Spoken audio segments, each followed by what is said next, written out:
semento itong ating balot.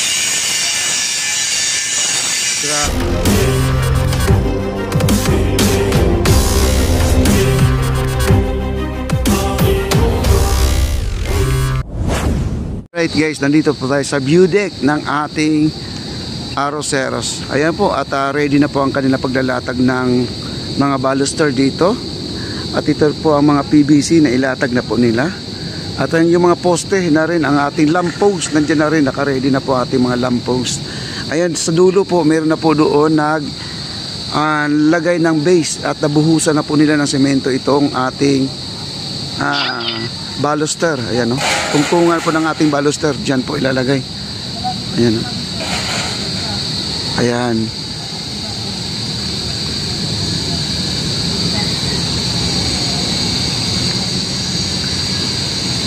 Ayan, umuulan na po dito guys. Lumalakas po ang ulan. Ito, mayroon na pong mabuhos dito. Damin lang PVC. Ayan, PVC. At dito sa may unahan, at waiting na po ito. Nabubuhusan guys. At ito na po, bubuhusan na po nila. Ayan. At ready na po ang kanilang file cap. Ayan. Ready na. Para sa magiging rectangle lang po ang ating view deck ng ating Arroceros. At dito sa may unahan, ito ay may latag na po lahat to. At bubuhusan na lang po ito guys. Ito.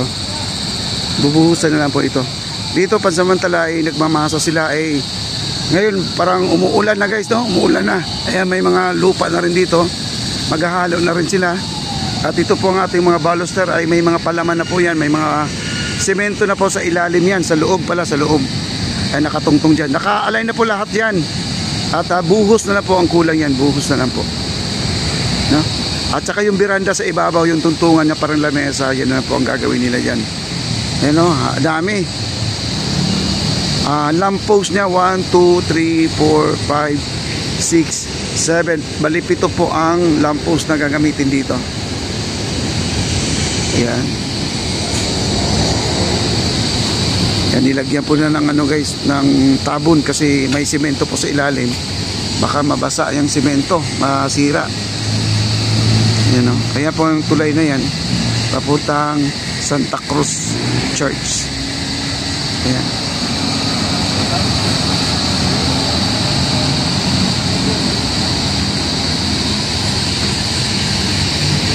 Grabe, oh.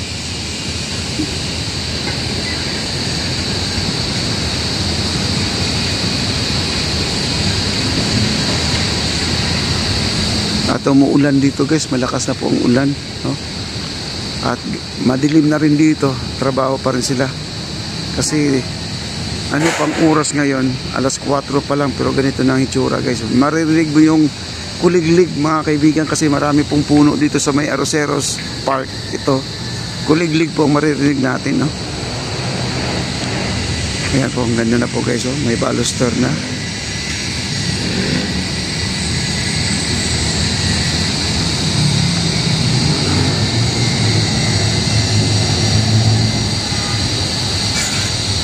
At yung gilid nito, tinakpan na po nila yung gilid nito. Yan. Kita nyo may mga bakal niya nakatayo. Kasi kita yung ilalim niyan, yung ilog eh. Wow. Grabe, ang ganda na talaga.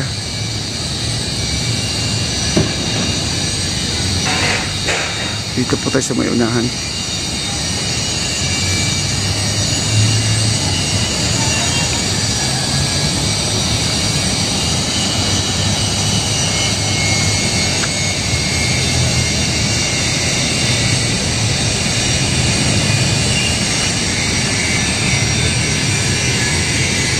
At medyo malakas-lakas pa ang ulan ngayon, no? Ayan, kita nyo ang ulan, no? Itong gilid na to guys, ito may nagtatanong kasi dito. Itong ramp na to, as is na po pala yan. Ano daw, baluster pa yung gilid yan, baluster pa rin. Itong gilid yan. Pag akyat mo, pero ayusin nyo kasi ito ay, kita nyo naman yung pagsiminto dito, parang hilaw naman talaga nakita natin, no? May close up tayo dyan. Pero ayusin na po nila, Engineer Peter to. Baluster daw to lahat. Ito. Di ba dati ang railings dito ay ano, yung handrail dito ay bakal. Ngayon po ay baluster na rin. Di ba? Napakaganda, no? Saan pa kayo dyan? Oh. Gawin ng baluster yan, nakagaya nito. Kasi pag nakita nyo ang phase 1 sa hagdanan, ganyan po ang ginagawa nila. Ganyan po, no? Napakaganda. Kaya wala pong nasayang dito na sandali, guys. Kahit ulan nga sila, wag lang malakas na malakas ang ulan. Ulan lang ng konti, trabaho pa rin sila, no? Ayan, madilim na po dito. Sila po ay nagtatali dito sa ating file cap. Bubuhusan na po nila yan. Bukas na bukas, magkakaroon sila ng mag-evacuate na yung squatter natin dyan. 20 families po, aalis na po, papuntang Naik na po sila. First batch po yun, may second batch pa, 20 rin. Third batch, 20 pa rin. Bali 60 families po ang lisanin po nila yung bahay nila, iiwanan po nila na ganyan na. Ang magigiba po dyan, mga magdi-demolish ay ang mga City of Manila, mga kaibigan. Okay? Kasi marami po talaga nagtatanong na kailan daw alis, pangit daw yung esplanade na may squatter. Hindi po, kasi tatanggalin talaga yan, hindi pwedeng nandyan yan kasi dadaan po si President dito, ay nakikita po yung mga squatter. Kahit dito sa ilalim ng tulay, tinanggal na rin po, mga kaibigan. Abangan nyo po ang ating upload, no? Nakikita nyo naman ay talagang tinanggal na, binunot na talaga sila. Wow.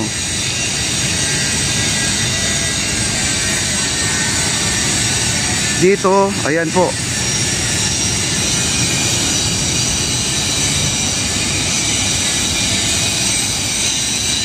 Ayan po, nag-grinder pa rin sila. Ito yun.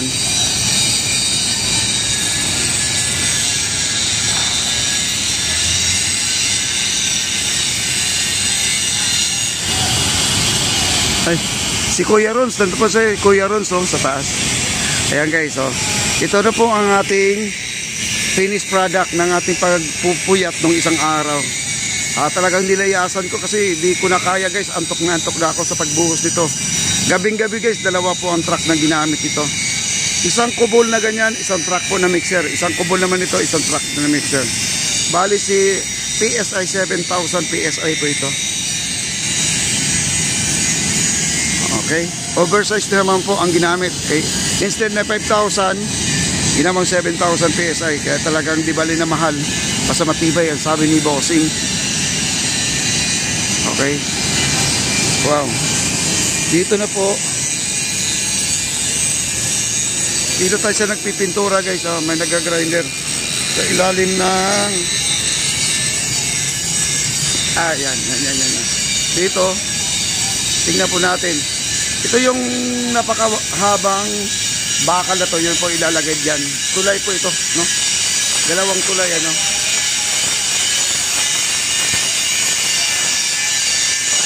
Grabing trabaho to.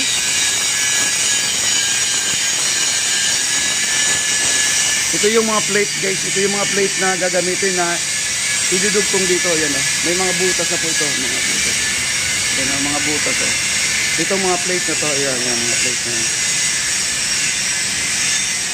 Yun. Kita nyo naman. Grabe.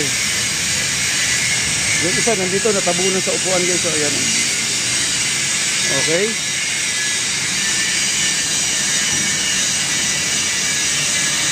Ayan, napinturahan na po ng yelo. Ayan. Yun po ay pang kotse na pintura. Ayan.